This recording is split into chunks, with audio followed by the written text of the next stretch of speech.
December 7th, 2020. Hi, my name's Tom Yakopin, and this is the Tom Yakopin Podcast.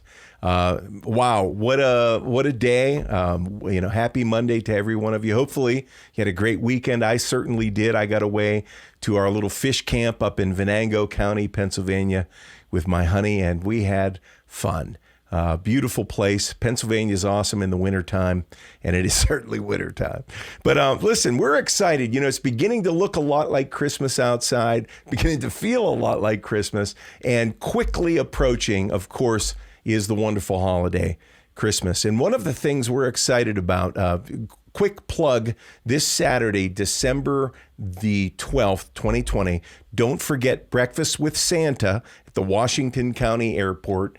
Our friend Mike Gully and others are involved in warming hearts, filling bellies with cocoa and cookies. Christmas, Santa's coming in a helicopter. So this Saturday, December 12th, the Washington County Airport, Breakfast with Santa. You, your kids, family, friends, 11 o'clock to 3. Don't forget that. And then something else that we're very proud of. And I don't talk about West Penn Life and Health often, but I'm very proud of what our agency, West Penn Life and Health, has done with the help of hundreds and hundreds of loyal clients in the tri-state area like you.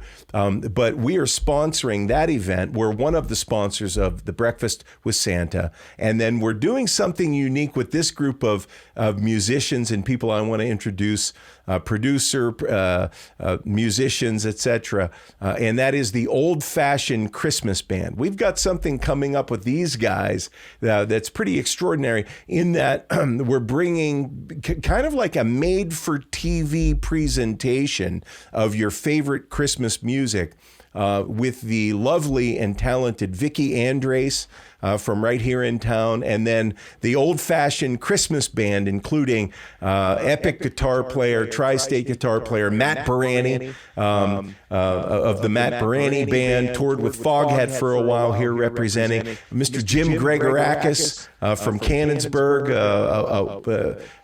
has an epic career in music. Mr. Hollis Greathouse, owner of Audible Images, co-owner of Audible Images, excellent bass player, excellent keyboard player, vocalist. Hell, I even saw him play a Strat pretty well, I must admit. Have the privilege of playing with Hollis in another deal. He's with us. He's a producer, a musician, and then of course also Bill Schumacher of Big Shoe Productions. I think I've got that right. Who's really making all of this happen. Unfortunately, on this podcast, we were not able to feature the lovely and talented Vicky Andreis, our lead singer, behind which really this whole band is here to support her vocals, which you will enjoy in a little while. When we roll this out, probably in the next 7 days. But what I wanted to do was talk a little bit about our mission and then introduce each member. So why don't we bring Matt Barranti? Why don't you introduce yourself, Matt? Step up to the plate and tell us a little bit about yourself, what you do, and why, how you got here with the Old Fashioned Christmas Band.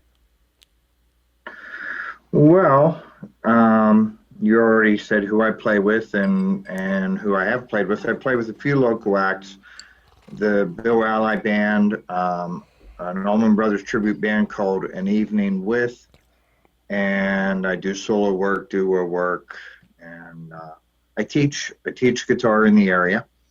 And our relationship goes back probably, I don't remember the year, Tom, 78, 79, somewhere back then.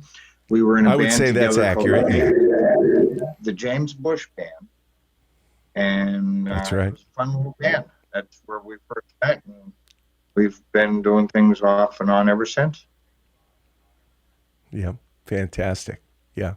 Well, and what a privilege it is. I mean, I could say a lot of things about you, Matt, but one thing is, you've been at it for a long time. You're a consistent professional. And what I would say, you're a credit to the industry, meaning not only are you talented, but you go at it. You're busy. You add a lot of value to a lot of people's lives. And you're just a kind human being. And what a pleasure to know you, to play with you. Of course, one of my company's New Era health plans hired the Matt Barranti band, and here's the response to music says it all, man. Because music is about feel, it's about vibration. It really is. It's all about that. But at the end of the Matt Barranti band show, I remember myself and a couple of guys in my age group, 55 to 65, running down front, man, doing this with their hands. And you were playing, as I recall, Messiah from Buchanan. What's the Roy Buchanan? And you guys covered it masterfully. It was just amazing, man. Really something. But wow, that was something else, huh? Yeah, it was a lot of fun. Yeah, you guys did very well. So Matt Barranti, Jim Gregorakis from Canonsburg, Pennsylvania, plays bass with the Old Fashioned Christmas Band. Compliments Vicky vocally and both of you guys, Matt, your guitar playing and your vocals, wow. Outstanding, man. Jim, wow, you carried the mail. You're a fantastic bass player and vocally just amazing. Tell us a little bit about yourself. What do you do? Where'd you come from? And how'd you wind up with this group of motley players such as myself, Well, my epic career spans about 50 some years. I've been doing this since I was a kid. But right now, I'm playing with several different bands. I play with a band called On the Level, with a few of my friends, John Sarkis, Nick Skanga, Josie Crooks. I play with Matt every now and then. Matt and I, make a lot of noise. But my main thing is I'm a vocalist with the Skyliners. Skyliners have been around since the 50s. And this is like the second generation of the Skyliners. We do a lot of traveling all over the United States. However, with this COVID thing, it's kind of put everything at a standstill. But, first and foremost, let me say I'm a Canonsburger through and through. And the biggest reason I'm doing this, not only because I love you guys, I'm doing it because I love Canonsburg. This is my town. Right on. And I'm very, very proud of what we do here. And their Christmas presentation that was put together by, I think, Lisa Scarmesi and a group of others is just wonderful. Mm-hmm. She hooked up with the Hallmark Channel. And last year was just a fantastic event. They're doing it again this year. Unfortunately, with COVID, we have to do everything this way. So everybody who watches our show is going to be extremely pleased. I saw the rough cut, the final edit. Once we get everything out of the editing bench, everything's going to be fantastic. Bill Schumacher is just a wonderful acoustic and video genius, just like the rest of you guys who are all geniuses. We won't leave you out of the equation, but you're going to be really pleased with what you see. And that's pretty much my story. I'm just one of those guys that if you need a bass player and a vocalist, here I am. There you go. And truly, Jim, it was, I listened to you said the rough cut and then the final cut over and over. And today I think I got all of the final cuts. It's just fantastic. It's just... it exceeded my expectation. And there have been few times in a long music career for yours truly where I can say it exceeded my expectation. But you did well, Matt Barranti. The next gentleman, of course, the dear friend of mine, Hollis Greathouse, and I have probably had some of the best and longest conversations of my life over, let's just say, the last 5 years. And I say that because he plays bass with the Steve Smith Band, who actually I was hoping Steve could participate with us this year. An epic vocalist, plays banjo. I mean, he's but he had surgery on both of his hands this year for carpal tunnel syndrome. But Hollis and I play with Steve, and Steve's gigs are all way down there. I mean, in the holler, he calls it, of West Virginia or Western Maryland. So usually when we go to a gig, it's like 2.5 hours one way. So we tend to have these deep discussions about the meaning of life, music,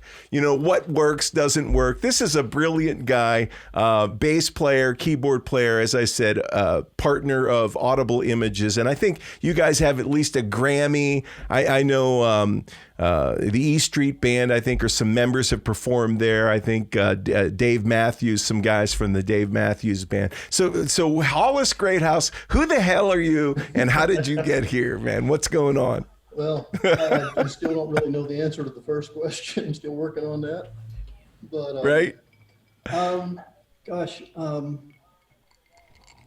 me try to give the elevator speech here, the elevator pitch. Originally from Fort Worth, Texas, preacher's kid, moved around a lot. I've moved 24 times. I've attended accounting college and engineering school. I've attended 15 different schools. So it's a good news, bad news kind of thing. You know, not a lot of consistency, but a lot of influences from a lot of folks. I got to play with a lot of different musicians over those years. You know, my informal education was in the church. Then I got my music degree from Arkansas Tech University. I was a bass major there. From there, I went to get a degree in recording engineering and moved to Pittsburgh after that. This was in 1990, and I've been here ever since. Like you said, I co-own Audible Images Recording Studios. We're very fortunate to work with some really gifted folks, and which I get to learn from all of these people, which is really wonderful for me. I love to learn new stuff and grow and do whatever. So, you know, like you said, we've had some notable folks come through, some celebrities, but mostly, you know, our bread and butter is the local musicians. And, you know, we want to do everything we can to make that scene the best it can be. You know, favorite stories are all about not the big celebrities. You know, those are cool, but my favorite stories, the ones I call my rocking chair moments that I'll tell someday, sitting in my rocking chair on the front porch, are the ones where I help somebody get started. Those mean more to me than the big names and the Grammys and the awards and all that stuff. That's all cool, and that sells studio time. That's good for business. But there's Vicky. Oh, Vicky, she's here. Hey. But my favorite thing is, you know, helping folks be the best they can be, making the world a better place through music. And that's my story, and I'm sticking to it. Wow. Yeah. Hey, man, that's awesome. I can honestly say I love you, man. And I love you too, you've brother. also been a big asset for my son, Neil. I remember that you were influential in actually getting him his first gig. And you know, that's amazing. Well, of course, I he's think living the world of your dream family. today. Thank you. In fact, I don't know if you know this, but I recorded your daughter this weekend. I know. These kids, you know what? If those of you who are parents, kids drive you crazy sometimes. So my daughter says nothing to me at all. I'm with you the day before, I think, if I'm not mistaken. And then she's in your studio, and I'm like, you know, I'm your dad. Tell me these things, you know. Anyway, so I love you, bud. Yeah, I know. So anyway, out of nowhere, I was going to go to Bill Schumacher, right? That was the order, but we were all raised this way, right? Ladies before gentlemen. And the talented and lovely lead singer of this motley crew, Vicky Andreis, just showed up. Technology was warring against her, but she made it. Vicky, what's happening? Hey, what you guys doing?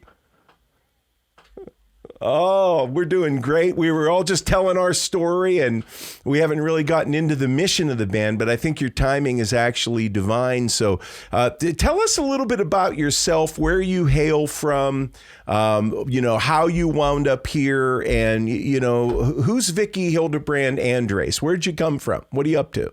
Well, I came from Strabane, actually. Strabane, Pennsylvania, a little town not far from Canonsburg. And I think, Tom, we've been friends for quite some time. We met maybe in 5th or 6th grade at Borland Manor School, all that many years ago. Yep. And all that many years ago is right. I started playing guitar when I was, I believe, 11 years old. It was something that my dad had picked up, and just persevered with it.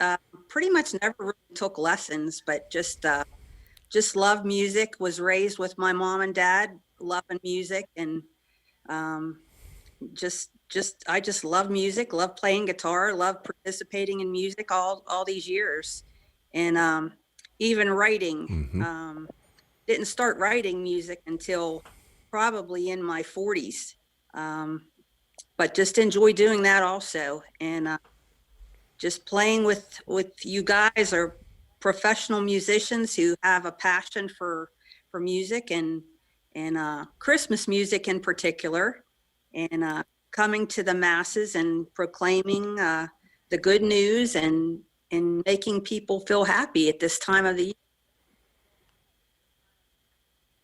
Yeah. Wow. Isn't that's beautiful. I was telling Bill, and I want you to tell the story about Linus, if you don't mind. But I was telling Bill Schumacher, he and I were chatting this afternoon. I said, yeah, actually, Bill, Vicky was the first big rock star I remember from North Strabane. And I was saying how that you used to play that white Les Paul. And you were, and it wasn't like just, a pretty girl wearing a Les Paul. You could play that thing, and the band that you surrounded yourself, which is interesting, Vicky. If you think about this, your players then, I think all of them without exception are still playing at a fairly high level today. Tommy Lega, I believe, is performing still with the Tina Daniels Band. Of course, Greg Kostelich with Get Hip Records, and Eddie Doyle is one of the best live drummers I ever watched in my life. You had a great band with Cottonmouth, like you said, early on, and I can recall watching you guys perform live going, whoa, like I was a part of a little garage band and you were doing something at a super high level that actually challenged me to grow up and become a much better drummer. That night was epic. I think you guys might have been at the SNPJ or something, and I was just blown away at how you covered tunes, and your vocals were unfreaking believable, of course, at that time, and still to this day. Yeah. But so you have migrated from rock and roll, Cottonmouth, but your faith and really, I think, your tastes and so forth have brought you to a brand new place. Tell us a little bit about the story, of course, of Linus, and why that's a part of the video people are going to see, and maybe a little bit about who you are today in terms of your faith, your focus, and the mission of the Old Fashioned Christmas Band. Well, I think that everybody's familiar with Charlie Brown Christmas. Has over the years watched it numerous times, but I wasn't aware of the fact that there was a little story behind the Charles Schultz rendition of how he came up with that scene that Linus was in, where everybody's familiar that Linus had as his sidekick this security blanket that he always carried with him everywhere, and that was a sign of his insecurity or being afraid and fearing. But when he was brought with the question that Charlie Brown said, can anybody tell me what Christmas is all about? It was then that he started to verbatim quote the passage of scripture from Luke 2, which was about the shepherds in their flocks in the fields by night, and they were looking for this Messiah, this Savior that would save the world. And so he went on to tell the story about it. And as he got to verse 10, when he said, the angel said, fear not, he dropped his blanket. And I never really saw that before until I had read the little excerpt of what Charles Schultz had said about it. And, that was written in because he was a believer, and his faith had showed him that that's what the hope of the whole world was, that, the Savior had come into the world. And he wanted Charlie Brown to know that that's what Christmas is all about. It's that Christ came and put on flesh. He became a man so that we could have that hope, that we could be with him forever and ever and ever because of what he accomplished on the cross on our behalf. And it was interesting because it was so simple, such a simple little, a little thing that he had put in there, but A lot of people never see that. And I just thought it was interesting to just interject that into it as we come into this time of 2020 where it seems like we're without hope. People are looking for something to give them stability in their lives because of what's happened, this whole pandemic issue that's going on and everything.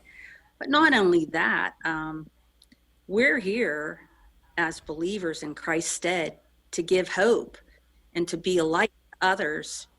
And I hope that that's what we do this season in giving this music and these beautiful Christmas songs to people who will listen.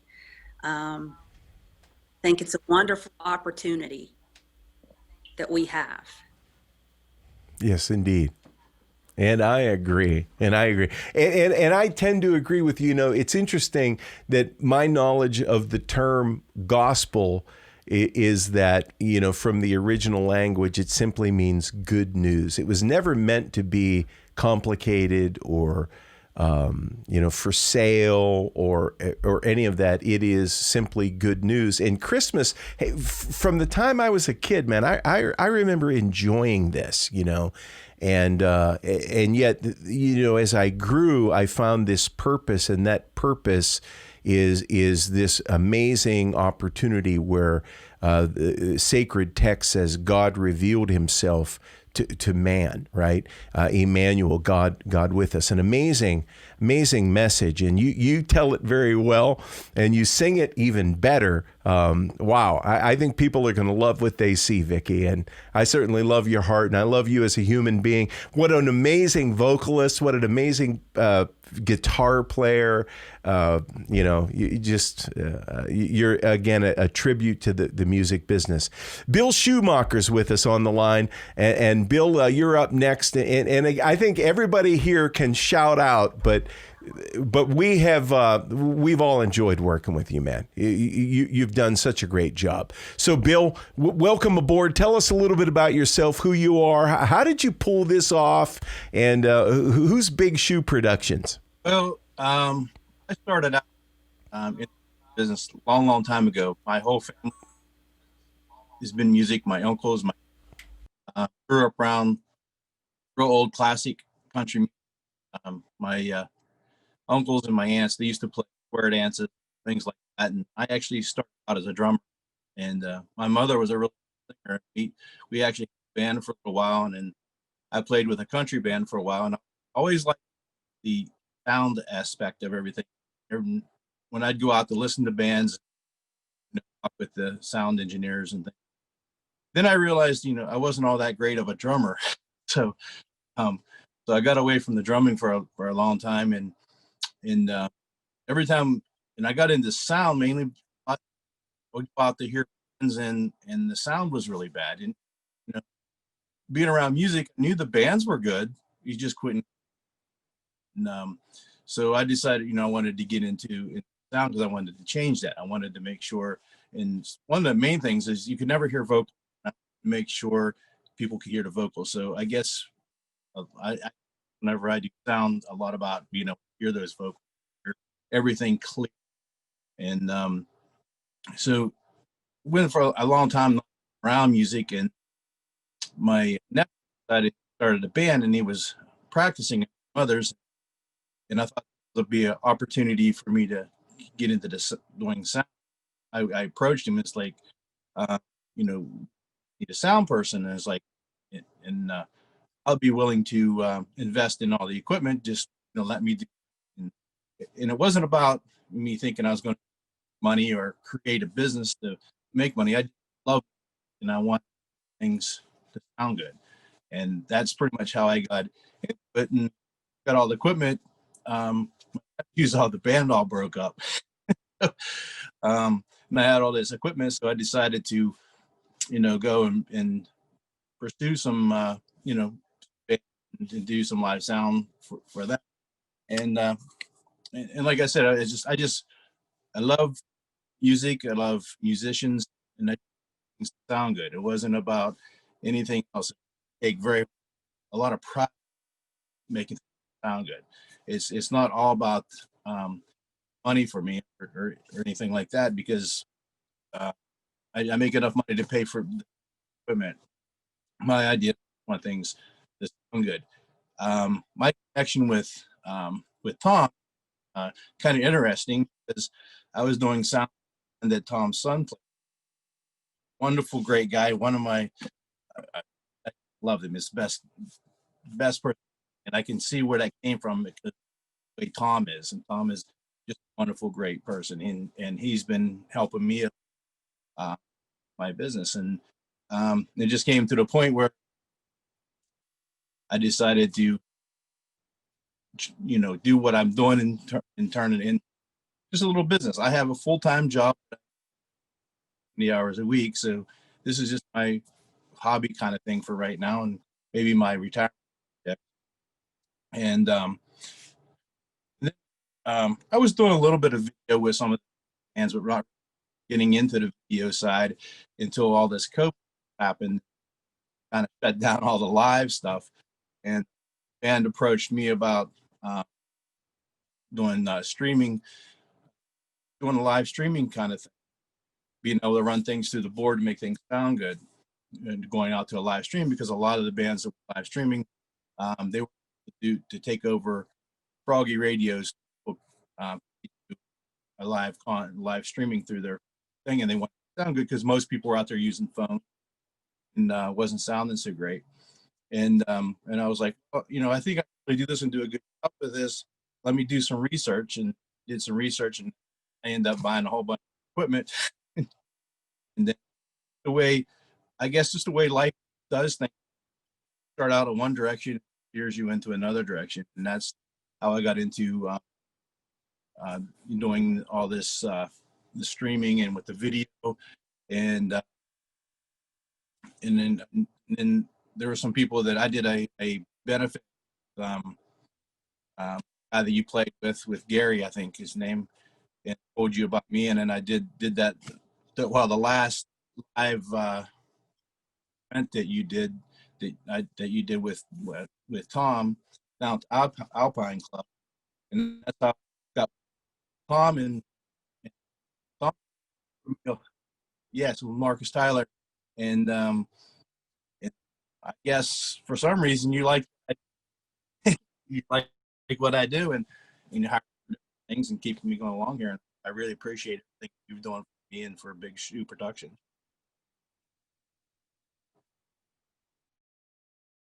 Well, my kid's amazing. Neil said to me several years ago, he goes, yeah, Bill Schumacher, Dad, hire him. He's the best. And of course, here's this young punk. And I'm thinking, how do you know he's the best? And as a dad, that was hard for me to hear that, because I had my opinions on it. But Bill, you do a great job. And that's not to demean anybody. We've worked with some good local sound men, but here's the thing. You come early, you leave late, your fees are very reasonable, and you're fun to work with. And by the way, you do your job. It sounds good. There's nothing, you can't do any better than that. So great job. We're going to bring this to a close. Jim Gregorakis, thank you. Matt Barranti, woo! Hollis Greathouse, thank you for being here. Vicky Andreis, Bill Schumacher. We are the old-fashioned Christmas band. Let me share this with you. We're going to be launching a made-for-television presentation of your favorite Christmas music. No cost to you. It's going to come first through the old-fashioned Christmas page on Facebook, sponsored by Canonsburg. We'll let you know more about it. You can visit our website at oldfashionedchristmasband.com. You can subscribe. We'll keep you up to date on when we're launching this. And again, the Old Fashioned Christmas page of Canonsburg is going to feature it first. And then it'll be on our website. It'll be on my podcast. And every time you view this, it's going to be completely free to view it. But every time you view it, you're going to have an opportunity to give to the Washington City Mission. And let me tell you something. People are hurting now. And as much as you can, I've walked through the buildings of the Washington City Mission. I've checked it out. Man, I'll tell you what, they're doing a noble and wonderful work. and people need your help. If you can, we're doing this to make you feel good. If you'd be so kind as to donate to them as they help other people feel good, wouldn't that be a wonderful way to pay it forward and actually to act upon the mandate, right, of the Creator that says, love your neighbor as you love yourself. My name's Tom Yakopin. This is the Tom Yakopin Podcast. This is the Old-Fashioned Christmas Band. Thanks for joining us. Have a great day. Bye for now.